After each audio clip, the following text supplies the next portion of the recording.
দেখো বন্ধুরা, মিষ্টির ভেতরটা কত সুন্দর দানা দানা হয়েছে। দেখতে যেমন সুন্দর, খেতেও কিন্তু দারুণ টেস্টি।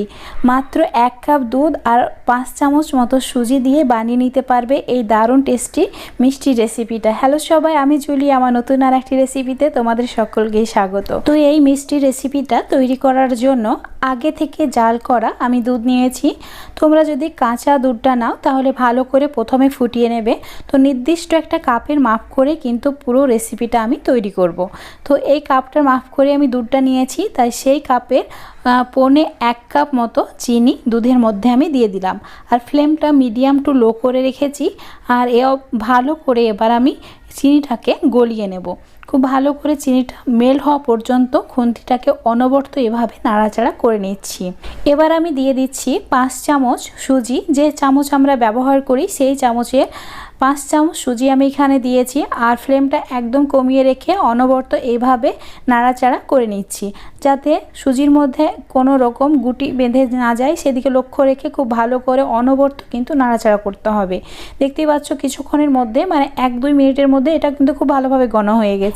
এবার আমি অ্যাড করছি 1 কাপ কোড়ানো নারকেল। তো নারকেল কোড়ানো 1 কাপ এখানে একদম ফ্রেশ দেখে আমি দিয়েছি। তোমরা প্যাকেটে নারকেল কোড়ানো কিন্তু এখানে দিতে পারো। ফ্রেশ নারকেল কোড়ানোর রেসিপিটা কিন্তু দারুণ টেস্টি হয়। মিষ্টিগুলো মুখে দিলেই তোমরা বুঝতে পারবে যে কত টেস্টি হয় যে এই নারকেল কোড়ানোটা দিলে। নারকেল কোড়ানো যদি না দিতে চাও তোমরা বেশি করে একটু খোয়া ক্ষীর বা সুজি অ্যাড করতে পারো, যাতে মিষ্টিটা অনেক বেশি মজাদার হয়। তো এইভাবে একটু নাড়াচাড়া করে নারকেলটাকে খুব ভালো করে আমি সেদ্ধ করে নিয়েছি। তারপর আমি দিয়ে দিচ্ছি 2টি এলাচ, একদম ভালো করে থেতো করে দিয়ে দিলাম। তারপর ভালো করে আবার নাড়াচাড়া করে নিয়েছি। ফ্লেমটা মিডিয়াম টু লো করে রেখেই 5 থেকে 6 মিনিট খুব ভালো করে আমি রান্না করে নিয়েছি। এই পর্যায়ে দিয়ে দিচ্ছি 1/2 চামচ মতো লেবুর রস। অবশ্যই লেবুর রসটা দিতে হবে, নইলে মিষ্টির ভেতরটা একদমই দানা দানা হবে না। আর খেতেও অনেক বেশি টেস্টি হয়। মনেই হয় না যে লেবু দেওয়া আছে, বরঞ্চ লেবু দেওয়ার কারণে অনেক বেশি পরিমাণে এটার স্বাদ বেড়ে যায়। এবার আমি দিয়ে দিচ্ছি ওই কাপের মাপ করে 1 কাপ গুঁড়ো দুধ। গুঁড়ো দুধটা দিয়ে দেওয়ার পর সঙ্গে সঙ্গেই খুব ভালো করে নাড়াচাড়া করতে হবে। খুব ভালো করে নাড়াচাড়া হয়ে গেলে, মানে গুঁড়ো দুধের খেয়াল রাখতে হবে যাতে গোটা না থাকে। এইভাবে একটু খুন্তি দিয়ে চেপে চেপে ভালো করে মিশিয়ে নেওয়ার পর এই রকম দেখতে হবে। আর এই পর্যায়ে আমি দিয়ে দিচ্ছি অল্প পরিমাণে কাঠবাদাম কুচি। তোমরা এখানে পিস্তা কুচি বা কাজু কুচিও দিতে পারো। তো একটু মিষ্টির ভেতরে যদি বাদাম থাকে তাহলে খেতে কিন্তু অনেক বেশি টেস্ট হয়।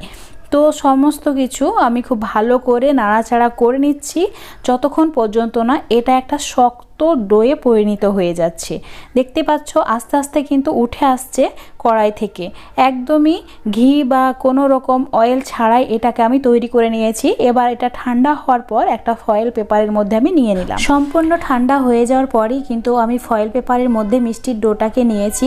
তারপর রোল করে নিয়েছি। রোলটা তো লম্বা করে নিতে হবে, মানে গোল একটা রোল করে নিলেই হবে। তারপর ফয়েল পেপার দিয়ে খুব ভালো করে মুড়িয়ে নিচ্ছি। ফয়েল পেপার দিয়ে ভালো করে মুড়িয়ে নেওয়ার পর, মানে চারিদিকে যাতে কোনো রকম ফাঁক না থাকে সেদিকে খেয়াল রেখে ভালো করে মুড়িয়ে নেওয়ার পর 10 মিনিটের মতো আমি ফ্রিজে রেখেছিলাম। মানে নর্মাল ফ্রিজে 10 মিনিট রেখে দিলে এটা পুরোপুরি কিন্তু সেট হয়ে যাবে।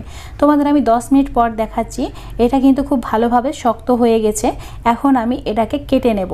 তো এই মিষ্টির ডোটা যদি শক্ত হয় তো কাটতে অনেক বেশি সুবিধা হয়, নইলে যদি 1 ঘন্টার মতো বাইরে রেখে দেওয়া হয় তাহলেও এটা কিন্তু সেট হয়ে যাবে। ফ্রিজে রাখলে অনেক মানে তাড়াতাড়ি হয়, এর জন্য আমি ফ্রিজে রেখেছি। এখন ছোট ছোট টুকরো করে কেটে নিচ্ছি। যেমন সাইজে মিষ্টির দোকানে পাওয়া যায় ঠিক সেই সাইজ করে আমি কেটে নিয়েছি। তো দেখতেই পাচ্ছ ভেতরটা কতটা মানে দানা দানা হয়েছে। আর খেতেও কিন্তু দারুণ টেস্টি। বন্ধুরা অবশ্যই একবার হলে ট্রাই করে দেখতে পারো। এবার আমি মিষ্টিগুলোকে থালার মধ্যে নিয়ে নিচ্ছি আর ওপর থেকে অল্প পরিমাণে কাঠবাদাম কুচি ছড়িয়ে দিচ্ছি। তোমরা যে কোনো বাদাম দিয়ে কিন্তু এটা ডেকোরেট করে নিতে পারো। আজকের এই সহজ রেসিপিটা যদি তোমাদের ভালো লেগে থাকে অবশ্যই লাইক শেয়ার কমেন্ট করবে। আমার এই রেসিপিটা যদি তোমরা ফেসবুক পেজ থেকে দেখো পেজটাকে ফলো করে নেবে, আর ইউটিউব থেকে দেখলে চ্যানেলটাকে সাবস্ক্রাইব করে রাখবে। আরও এরকম নতুন নতুন রেসিপি পাওয়ার জন্য আজ এই পর্যন্ত। আবারও তোমাদের সঙ্গে দেখা হবে এরকম কোনো ইজি সিম্পল রেসিপি নিয়ে।